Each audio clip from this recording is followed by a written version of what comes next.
Hi, my name is John Ackerlin, and I'm an alcoholic. And I am enthusiastic about this program. I'm very grateful for this way of life. It's terrific. And thanks for the invitation and the hospitality. And I love birthdays in Alcoholics Anonymous because it isn't really natural for alcoholics to be sober, and it's a big deal. So happy birthday to you. Some of you look a little suspicious. And my sobriety dated October 1st, 1962. So,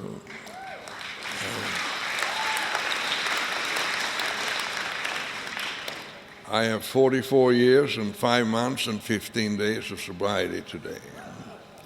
And my wife, Karen Ackerlin, she had her 44th birthday at Christmas in Laguna Beach, the meeting that Elsa Chamberlain started in her home. And we lived next door to Chuck and Elsa for 25 years when we lived in Laguna. And so we were in a wonderful environment when it came to this program. We are most grateful. We have my children, or our children, when I came in, they were 6, 8, and 10, and 13 years old. And our youngest daughter, she has 22 and a half years of sobriety. Her husband has 32, and our son was stoned every night from 8 to midnight when he went through Laguna Beach High School, and he has been off that thing for over 30 years. So we are most grateful. And my wife and the kids it's hard for us parents when the kids get in trouble. My wife said to me, Johnny, we have to give them the right to be right and the right to be wrong. And we cannot interfere in God's timetable. And we have to allow them to get into a few scrapes. We cannot promote this thing.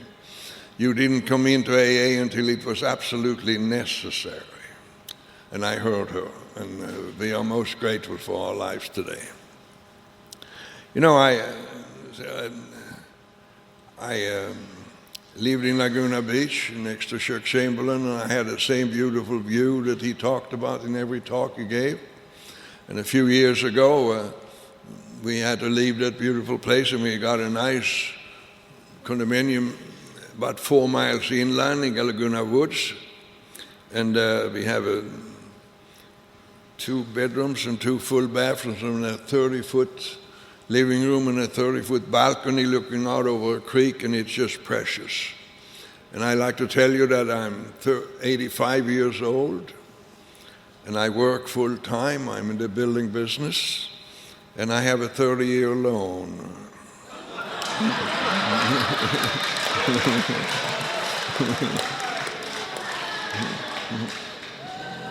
And the guy who approved the loan, if he would take an honest inventory, he would realize that optimism is one of his defects of character.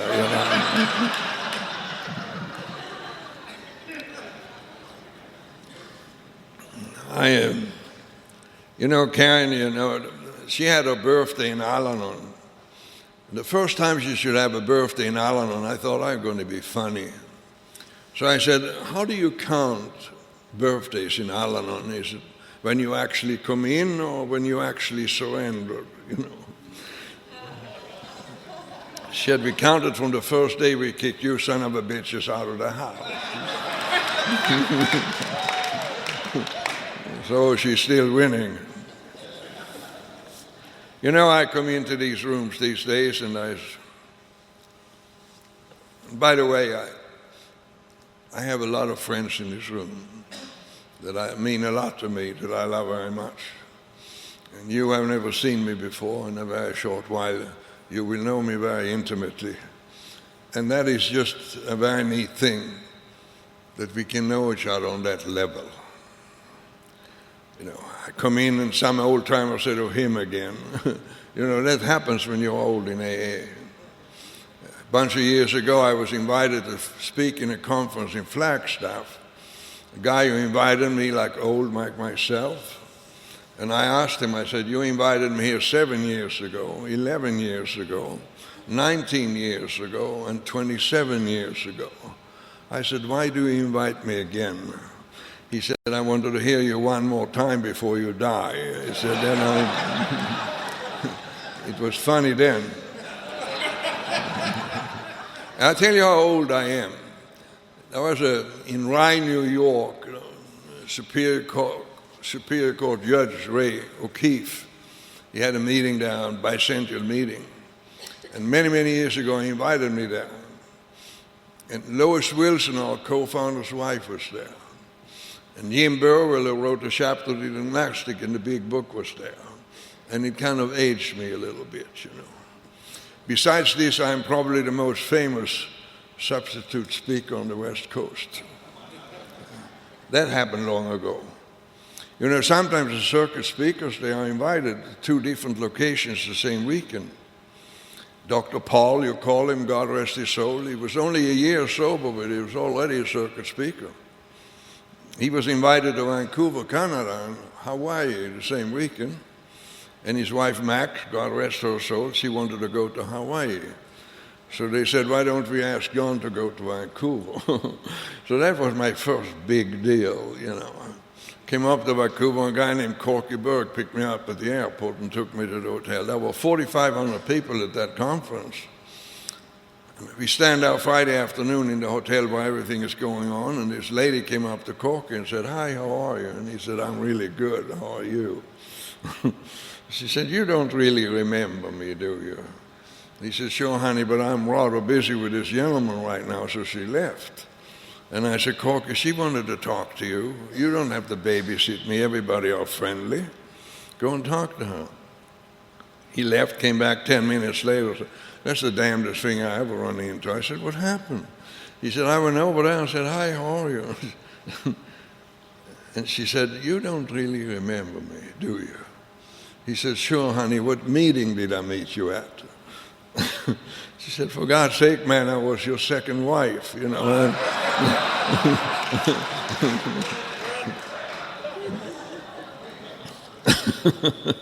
A little bit of a blackout, I suppose, you know. I talk to newcomers. I love the feelings in these rooms when there are newcomers. And I like being a newcomer myself. I like to remember when I was new in Alcoholics Anonymous. I like to remember when I was 10 days sober, came home from a meeting, and I said, there's something going on in these rooms. Something is going on in these rooms. I hope you all knew that you stay long enough to have that experience. I still get the goosebumps about it. I also hope that I'll never forget the last year I drank. I couldn't get drunk, I couldn't get sober, you know. If I ran out of booze at midnight, I usually called an associate in Baldwin Park and said, Harold, next week you will owe me $150 on this particular job, but if you give me $20 tonight, you won't have to pay me the $130 next week. And I drove a 100-mile round trip at midnight to pick up $20. Didn't dare to buy any booze in Baldwin Park because then I wouldn't make it home. When I came home to Anaheim, where we lived at the time, I bought a fifth of Imperial Bourbon for $4.85. And then I was safe, and I had to live like that, and I hope I never forget that period in my life. For the record, my grandfather died from alcoholic delirium. In 1910, he lived in a 2,000-acre place outside Stockholm. They were breeding racehorses. They were fabulous people. But he died from alcoholism. My father was, 1927, had a problem with his liver, and he was an aristocrat. He was vain and proud and arrogant, but he was also a very loving person. But there was some violence, and thanks to our program, I have been able to deal with that. 99 out of 100 meetings I go to, we finish with the Lord's Prayer. And there is a line that says, forgiven as I forgive those who trespass against me. And I assure you that there was stuff in my inventory I wish I could be forgiven about. And then we can't have two standards here. I'm supposed to be forgiven. I'm supposed to have an opportunity for new life. Anybody that did something for me, justice for them, or whatever you want to call it. This is an important point, because if we don't address this issue, we will come in as victims, and we will remain victims, and that will interfere in our own recovery, and that's why I bring it up. My older brother, only 2 years older than I was, he didn't have much of a chance for another reason. He had a bunch of pride, and it seems to be a commodity that we can't afford a luxury in this outfit. You know this guy, he lived in a castle outside Stockholm, married to a very beautiful girl. In fact, he married my girlfriend, I had a little bit of problem with that for a while, but now I'm glad he did, He drank like I drank, and he blew it all, he was a fantastic human being. He carried a Swedish flag in the Olympics on 3 occasions, graduated from 3 universities, spoke 6 languages fluently, and had a photographic mind. For 18 years, he lived in a room that cost $15 a month to live in, drank a fifth of whiskey every night, and just lived in the past, and there was nothing ever wrong with him. I tried to 12-step him a few times. We had some similarities. I wrote him a letter, a page and a half, what I used to be like. 3.5 pages about all the wonders that has happened to me since I joined the program of Alcoholics Anonymous. I got a postcard back. Said, "Dear John, I'm sorry to hear about all your problems, All those wonderful things that happened to me in sobriety, to him that was just a headache, I flew to Stockholm in 1978 and spent a couple of weeks with him. I invited him out here. He was here with me for a month. I took him to AA meetings. He met all our friends in Laguna Beach and Monarch Beach in that area, and he had a wonderful time here for 30 days. One night after the Wednesday night meeting in Laguna, Len Wilder, many of you know him, he had a big, beautiful home in Monarch Beach, and he said, "Come home to me after the meeting." There were over 100 people that showed up there, and there was about 20 young, beautiful girls there, They were fascinated with my brother. He was 6'4", handsome as hell, and charming, Lynn gave him a tall glass of scotch, and he stood there for 3 hours and had the gayest time in his life, And the night before he should fly back to Sweden, I said, "What do you think about this?" "You don't understand, I don't want to quit. It's the only thing that's real in my life. When I sit down, drink, and think about when I was on top of everything." He flew on. He died 11 months later in the prime of his life. My younger brother, he's 7 years younger than I am, 30 years ago he went through Scripps in La Jolla twice, and they told him, "Your liver is shot, you can't drink no more." He's still drinking. And sometimes you and I wonder what's wrong with people like my brothers. There's really nothing wrong with them. Alcohol did something for my older brother the day he died. It's still doing something for my younger brother. And that's the nature of the illness. And that's why I like to say to you that you and I are the lucky ones, because of the evidences in these rooms, that people like you and I, the way we drank, carried on, we can change and live it and have fabulous lives. I love your talk. Thank you. We are fortunate. Due to the fact that of my family, when my father died, I was just 8 years old. I promised my grandmother I was never going to drink, so I didn't drink. When Karen and we came here to America after the war in 1948, I had been in the Royal Air Force for 2.5 years, some years of business college, but we met there during the war, and so after the war we came over here. After the war, Sweden have no doubt. I was came from lovely circumstances. Both my mother and my father's families were exceptional people, and we came from really fantastic circumstances. They had no dollars in Sweden. Karen and I came here. He had $815 to start a new life. We didn't know a soul. You couldn't get a job hardly ever in 1948 in this part of the world. Everything was on government contract. You had to be a citizen. I pumped gas in Beverly Hills for 3 years, and we survived. I like to tell you this. I have lived in this country for 59 years, and I never received a check from unemployment insurance. I always had a job, and I'm so grateful, So When we were here for 3-4 years, I was employed by this door factory in Alhambra. We were the first people who manufactured pre-hung door openings. My boss was alcoholic, and he wanted to have somebody to drink with. And, you know, I mean, that was a chance of a lifetime, you know. I mean, I was not, you know, a guy that should stand and pump gas for the rest of my life, you know. I mean, I had a beautiful background, and I was very successful financially. And so I started to drink with him. You know, a year later, I had sold so many doors, they gave me 1/3 of the stock of the company. It was fantastic, you know. And booze, what it did to me, you know, it's a miracle. I needed a drink long before I started to drink. You know, my father died. My mother died before I started to drink. I had a little sister that died. I had very, very sad things there, you know, and I had a lot of emotional problems. But booze, God, I was comfortable in my own skin when I drank. It was a fabulous thing for me. And you know, I like to tell you how it was, a couple of things when it was good to drink for me.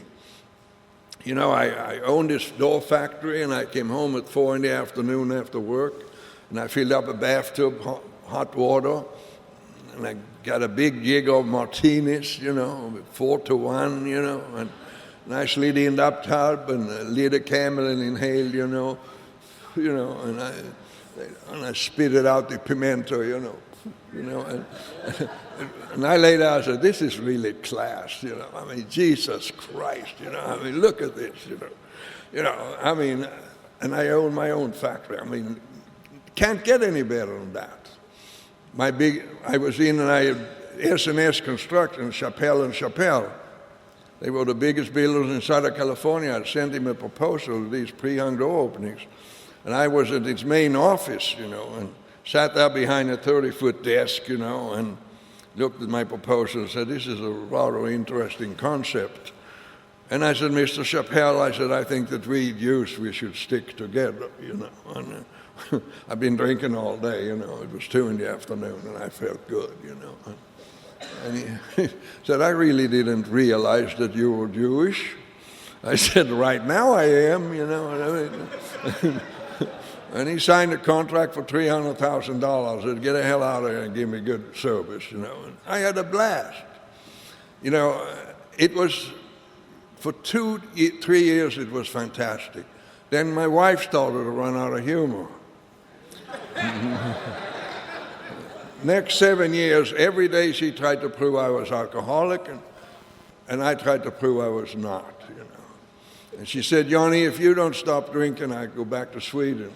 I said, Karen, don't do this to me. You have no idea how well I'm doing, you know. So then she comes up with, if you don't stop drinking, you have to move out.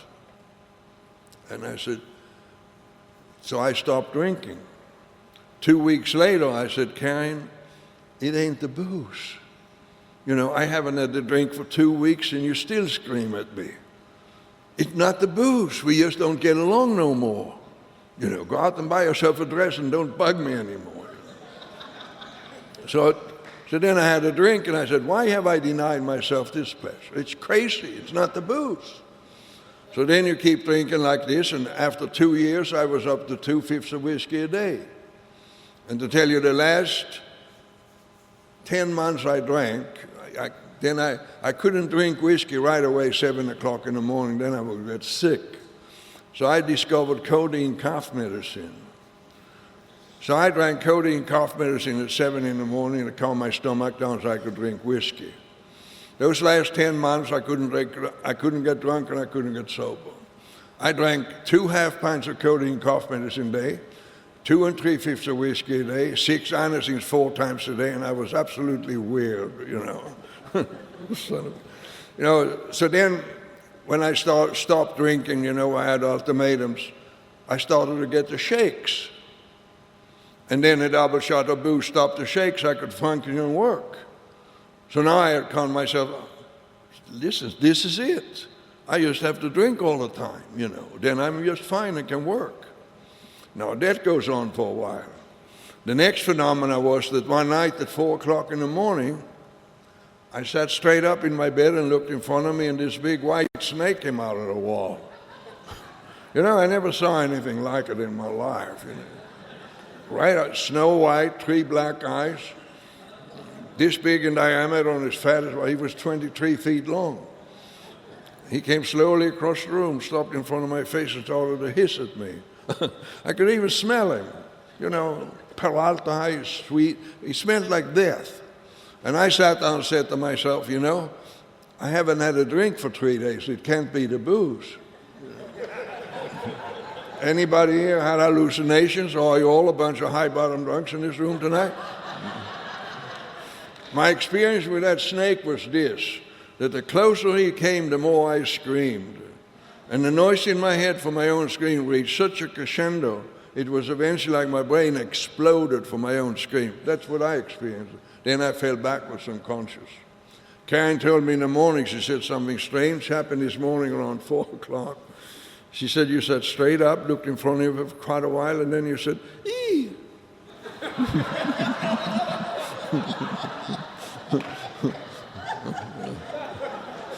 That's all it was. To me, it was the damnedest thing I ever went through. The third time that happened, I said, this only happens when I stop drinking. I will never, ever stop drinking again. So, one night I made love to her and she wasn't even there. That's kind of tricky. She was actually laying 2 feet away from me there. She said, what are you doing over there? I said, I beg your pardon. And when she realized what was going on, she started to laugh at me. I started to cry. I felt it was so humiliating to laugh at the guy who was doing his best.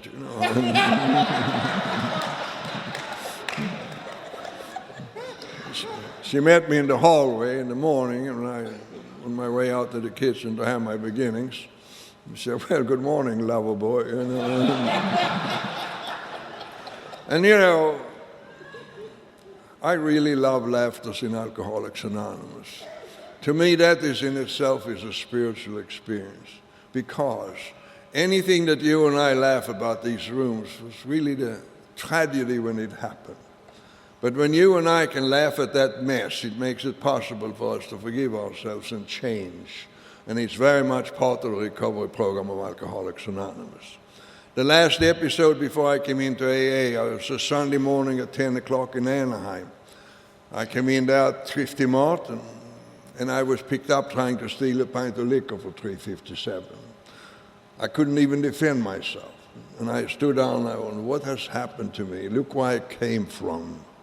I built a beautiful home down at the ocean in Sweden and south, and a tennis court in the backyard. And we had 2 nurses that dressed and bathed us till we were 12 years old. That morning in Anaheim, I looked exactly like a person who has to steal a pint of liquor to live. That's why it was. I tried 2 things before I came into AA to stop drinking. We went to church all the time. I was counseled by the minister for 18 months, and he told me I'd have to try to find God. And I said, Walter, you are a good man, I'm not. You don't talk to your wife the way I talk to mine when she bugs me about my drink, and so God doesn't want to have anything to do with me. I have tried that stuff. So after a year and a half, he realized that we lacked identification, and I had to find my bottom further down alone. He says, yes, that I should go to a psychologist. I spent $2,000 with his doctor. There wasn't anything he said to me that my wife didn't tell me for free 3 times a day. There wasn't anything he said to me that wasn't the truth. Everything he said was the truth. Once he stood down and looked at me, he said, you know what's wrong with you? And I said, tell me. And he told all my secrets and all my emotional problems. And I said, doctor, you're absolutely right. And that's why I drink. I can't stand myself the way I am put together. And so it is. There's a lot of capable people in the field of alcoholism today, but I sure don't envy them, because none of us really want to quit drinking, and that's how it is. Then my wife comes to me that morning and she says, Johnny, oh yeah, and then I like to tell you, the day after I had been picked up at Thrifty Mart for trying to steal a pint of liquor, I came into one of my best accounts in Anaheim. They were building apartment buildings. And the secretary said, I saw you in the market yesterday. You know, I'm glib. I used a 4-letter word and walked out of there. I was nothing left, you know. It was really disastrous. So Karen comes to me that morning and she said, for years, because of the children, we have stayed together. But now because of them, we have to part, and either you go down and try that thing called Alcoholics Anonymous that the minister talked about, or you have to move out. That's the only reason I went down to the Alona Club in Anaheim. There was a lovely lady behind the coffee bar, and she said, do you have a drinking problem? I said, no. I get along absolutely famously with it. Can you do something for my wife? She is crazy, you know. So it was. And I tell you another thing. If I had known how sick I was when I came in, I would never have stayed, because stopping drinking wouldn't have fixed that. And that's how it is. You all knew booze ain't our problem. Sobriety is. That's what we can't handle. And that's what we are learning a day at a time what's going on here in these rooms, you know. So don't despair. So the next morning, I drank a pint of whiskey before I drove down to the club. I came in down, told him, I said, please call my wife and tell her I'm here already. And then I proceeded to tell them I couldn't be an alcoholic. I said, I live in a beautiful home with a swimming pool. I have 3 automobiles and an English bulldog. I have a dapple gray Arabian horse that I ride afternoon after work. Play a little music and fantasize a little bit, and that sure as hell cannot be alcoholism. And there was one guy that said that son of a bitch will never make it, you know. And then I went out and had 4 double martinis for lunch and came back and said, call my wife for the second time to show how sincere I was. And then it happened. There was a guy named Charlie Vick. He became my sponsor. And he had listened to me all morning when I was standing there trying to bullshit them, you know. And there's a pamphlet here that says, A Member's Eye View of Alcoholics Anonymous. Alan McInnes wrote it. And it's exactly what happened now. Alan McInnes, he had one line, and he said, the first thing that happened in a meeting of Alcoholics Anonymous, different from anywhere else we come in. We come into a meeting of Alcoholics Anonymous. He said, you know, that wherever else we go, what's wrong with you? I said, you know, hi, this is what's wrong with me, and this is what I have done about it. And we don't put the newcomer on the defense right away. And come in, have a cup of coffee. You are home. It's going to be all right. And Charlie Vick stood down and he said, Johnny, why don't you come home with me and let us talk? I said, okay. So we sat in his patio and he told me his story. And that's what I think is important in Alcoholics Anonymous. One drunkard talking to another, and the identification between the two. And when he was through with his story, I realized he was worse than I was. He depended more than I did on it, and he was sober. I said, you really were that bad and you don't have to drink? He said, yeah. So I said, Charlie, when I stop drinking, I get the shakes, and really weird things happens to me when I stop drinking. He said, Johnny, you will only shake for 4 or 5 days, and then you never have to shake again as long as you live. That's when I broke, and I said, please show me what to do. I was in a meeting that night, and when they read portion of chapter 5 where they heard it night, I just said, please, God, help me today to stay sober. And it wasn't a big deal. You know, I thought a spiritual experience would be something like, yes, John, what can I do for you, you know. But it wasn't like that. It was merely like this. Perhaps after all this, there's a way for me too. I came home that night, I said to my wife, I said, Karen, I don't have to drink anymore. And she said, your eyes look different. I haven't had a drink or any codeine, cough medicine, strange pills, or funny, and so on and so forth, all these years, things. No. And I like to say to you that I had 10 days of sobriety. I came in a stag meeting and I said, I feel so goddamn guilty. And that was an old timer that said the reason you feel so guilty is because you're guilty. Now we have to deal with that. And then that's all right. That's something we can accept. Now I'm guilty, but no matter what, I don't drink no more. That's a big deal. And then 2 weeks, like I said, I came home from a meeting. I said, something is going on in these rooms. Something, and that night when I had copped out I felt so guilty. When we read the Lord's Prayer after the meeting, I stood out. Why did I tell on myself? Stupid, I shouldn't have said nothing. Now they know. But then something happened. I stood out alone, and this guy walks up to me. I never saw him before. And he just comes over and put his arm on me and said, Johnny, everything is going to be all right. And I believed him. From that day to this day, I've never walked alone. It's incredible.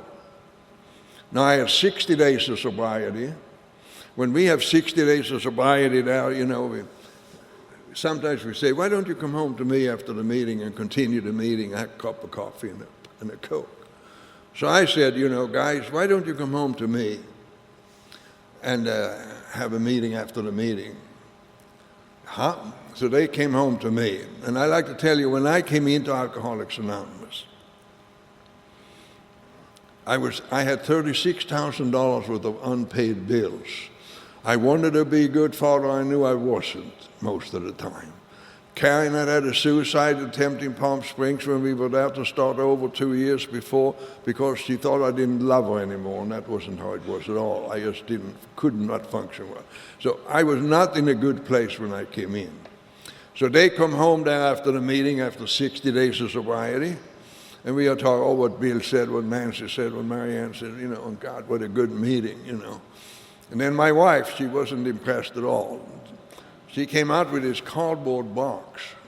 It was full of all the $36,000 worth of unpaid bills, And she put them on the living room table, and she said, yes, gentlemen, I know that you are absolutely freaking terrific, but what in the hell are we going to do with this, And one guy looked at him and he said, Johnny, they can't kill you and they can't eat you. And I said, did you hear that? And then my sponsor said, you got to go to work. I said, you mean without nothing? And he said, without nothing. I said, I can't do it, Charlie. Next morning at 8 o'clock, he's at my front door. I said, come on, we are going. What are you talking? Come on. And he drove down to Dykstra and Drake. That the developer or the secretary tell me, picked up at the drifting mart trying to steal his pint.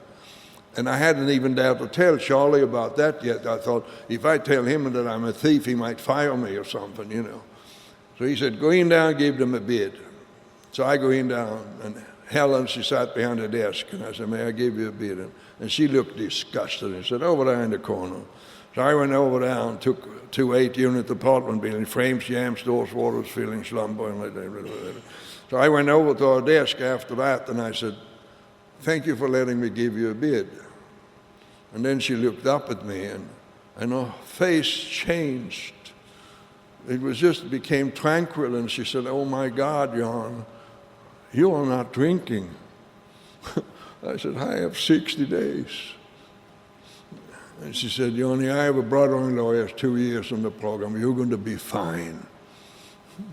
So I went out to Charlie, sat in my car, and I said, I gave them a bid, I said, let's go down to the club and have a cup of coffee, So I stood down in the Laguna Club in Anaheim and had a mug of coffee, and I said, I really gave them a bid. And he said, let us do it again. I said, what are you talking about? Come on. So we had 2 calls in the morning, 2 in the afternoon, 3 in the morning, 3. Charlie stayed with me for 90 days until I had enough courage to go and work on my own. And that happened to me when I was young and new in Alcoholics Anonymous. You all knew, they say here, that we go through hell with you if you stay off the sauce and come to a meeting. And they mean it, Now I had 6 months of sobriety. Karen wasn't happy at all. It took 3 years of sobriety before she realized I'm in business. She didn't dare to believe it, And those last 2 years, I was on the wagons every time, and every time we became friends, I went to drinking again. So she didn't dare to be friends with me because she thought then I'd go back to drinking again. So she wasn't that. So I had 6 months of sobriety, and go out in the morning to the kitchen, and she said, you know, before you had the booze as a crutch. Now you have those damn meetings. Are you that kind of a weakling you can't stand on your own 2 feet? I said, I suppose so. I went out to work all day, come back at 5:15 to have a bite to eat before I go to my meeting. That was 25 phone calls to people I owed the money to. I had no income. I couldn't write a check for $36,000. It was just a mess. So I called my sponsor, and I said, Charlie, they want my money. And he said, no, Johnny, they want their money. Oh, Jesus. So I tell you what happened. I went on a budget, and I worked every day. I didn't drink every day. I went to a meeting every day, and I bought money orders twice a month. And it took me 3.5 years to pay back the $36,000. And when I had paid back that money, there was no resentment because I had bought my freedom. And this financial amends was a very important thing. So that night I had a bite to eat. I went to my meeting. I had a reprieve here. I came home and I was supposed to thank God for my sobriety. And I lay down in my bed and I said, God, what a terrible day I've had. What an absolutely terrifying day I've had. And then I said, yes, but I didn't drink. I said, what's going on? I used to get drunk over a lot less. And then it begins, because then we start to realize that this thing called sobriety, it's mine. It's my own. It's the only decent thing that has happened to me a long time. It would be some sort of a gift or something. And then begins the consistency in our sobriety. And then everything is God's business, good and bad. And if God is part of the bad stuff is just a period within a period. And when we have gone through that period, we realize we had to go through it, and it all started to fall in place. So this thing called sobriety, that's the big deal here. Many people say, when will my ship come in? This is the ship.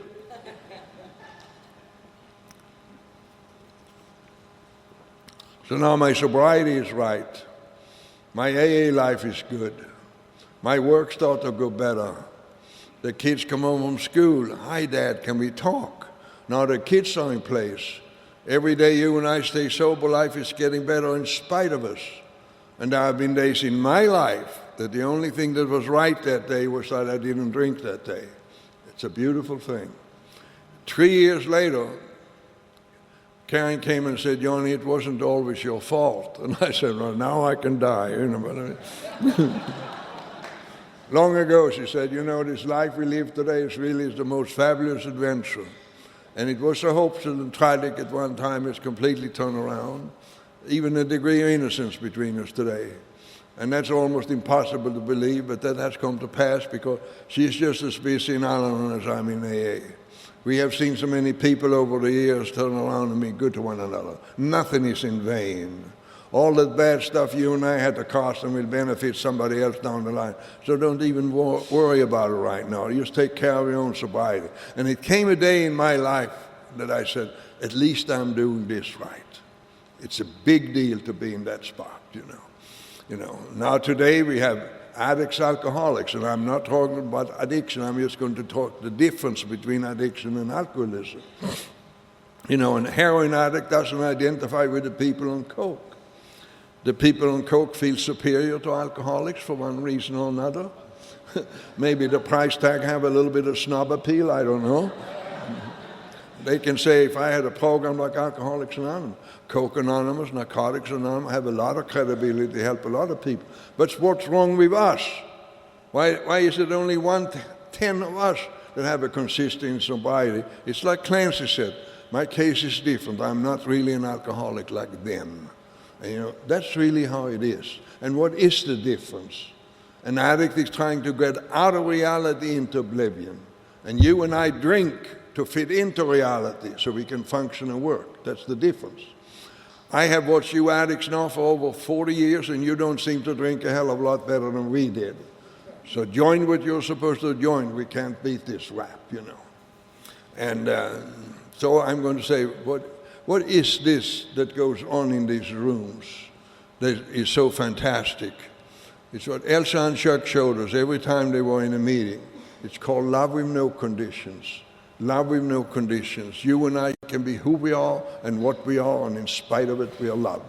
There is nothing like it on the face of this earth. And then this ism we have, it makes us belong. We belong to one another. There's a sense of belonging in this room. Times it's haunting. It's a fact and reality. Alone we cannot do it, but together we can. The room, the group, the fellowship will carry us when we can't care for ourselves. It's a fantastic thing. So how was it? What did I used to be like? I didn't fit in out there.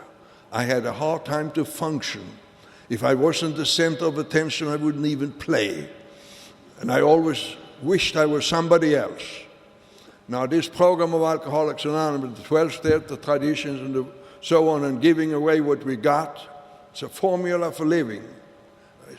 There isn't anything that's so successful as this program that you and I are on, you know. And what happened here, when we do the deal, and we have commitments, and we help others, something happens here. And you know what happens? We live out there. We function out there. We have a purpose. I'd be so bold to say, many of us in these rooms that practice the principles of Alcoholics Anonymous, we live out there like we don't have the illness. Tell that to a guy who have heart and cancer and not a fatal disease. You know, you and I, we are no victims. You and I thinks that this way we have an opportunity to participate in life and live, and nobody have the breaks that you and I have. Anybody else that have a fatal disease like ours, they just go down and count. They don't know when it's going to happen. But here are promises every day. That's going on here fantastically every day of life. You know, when I came in, there were 600,000 people in AA. Today, 2 million a week goes to AA meetings in 145 countries. It's the most successful formula for living. Yeah. So I like to say this. You are new. If you can just believe, we only wish you well, and we only want good things for you. If you can just believe that and take that with you, you will never wake up lonely anymore, because you know by now there's a way to go and to live. It's a fact. The evidences are in these rooms. You know, how can it be that you and I can sit in a stadium with 84,000 people and feel alone and different? What's the matter with me? It's part of the symptom of alcoholism. We overfeel in all directions. When I feel bad, I feel really bad. When I feel good, I feel like I'm better than Jesus Christ, you know. Nothing in between. We compare our inside against our outside, and we don't really have that feeling. So this is what's going on here. And you know, there come a day when I took my 10th and 11th step, and I said, I'm just like they are, and they are just like I am. And if they can do it, I can do it. I'm part of something for the first time. It's just as hard for him as it is for me. It's a fair deal. I'm part of something instead of being different. It's a big deal. So, no, I can't go overtime. It drives the old timers crazy. I have this Rolex Oyster Perpetual, you know, and the same time as that clock is. If you give me about 7 minutes, you know, will that be okay? 7 minutes? Okay, I'm going to do it anyhow. I have a friend in Glendale. His name is Bob Lemke, and he's a full-blooded German. And I had a little problem with the Germans during the war, you know. He even talks funny. He was actually born in this country. He has more of an accent than I have. He must practice every night or something, you know. 31 years ago, he was 12 years old. And I was invited to speak at this meeting. And he's one of those staunch old-timers that you don't save any souls after 10. And it was 10 o'clock, and I had a minute and a half to wrap up my story. And he was in the back, down at the exit door, and he shouts at me. He said, John, for God's sake, it's 10? I said, Lemke, this is only an AA meeting. We ain't marching into Poland tonight, you know. So, you hear here, you know, if you study to become a doctor, alcoholism, #1 kilosecond contributor to insanity, and it's incurable. There's no cure for it. The only thing is to abstain one day at a time. Don't drink a day at a time, So abstinence is a spiritual environment. It isn't really natural for alcoholics not to drink. But as long as you and I have abstinence, we have a chance. And we sit here in these rooms and we cannot help it. We identify. Right on, why didn't I see it before? Right on, why didn't I see it before? And then there is something a little deeper than just identification. It's called moments of clarity. Moments of clarity. I took my 10th and 11th step one night, and I said, why was I so lucky that I saw it and grabbed and ran with it? Why didn't my brothers? They needed it as much as I did. How many people have you and I tried to 12-step over? They don't want what we got. It's incredible. So moments of clarity, ladies and gentlemen. So then I'm 44 years sober. And I said, look, I'm 40-some years sober. Do you mean to tell me I have to go to 5 meetings a week to stay sober? Am I that sick? What is this for a con job? And then I have to reflect, and I say, in 44 years, I haven't heard anybody coming back from being out that has said it was terrific. It's disastrous. So I go to my meeting with a bad attitude, and I sit in a meeting, I say, I hear precisely what I needed to hear. Thank God I was here. Think if I hadn't been here, I hadn't heard it. Thank God I was here. You see, moment of clarity, ladies and gentlemen. I like to tell you this. My wife, she is a writer. She wrote in one of her stories, to be loved is surely a state of grace. Love is surely a state of grace. It's here in these rooms in abundance. To me, the moments of clarity is in the meeting of Alcoholics Anonymous. That's the music in AA. So you all new, do this, do what we do. Don't drink and come to meetings. It's the best deal in town. Thank you.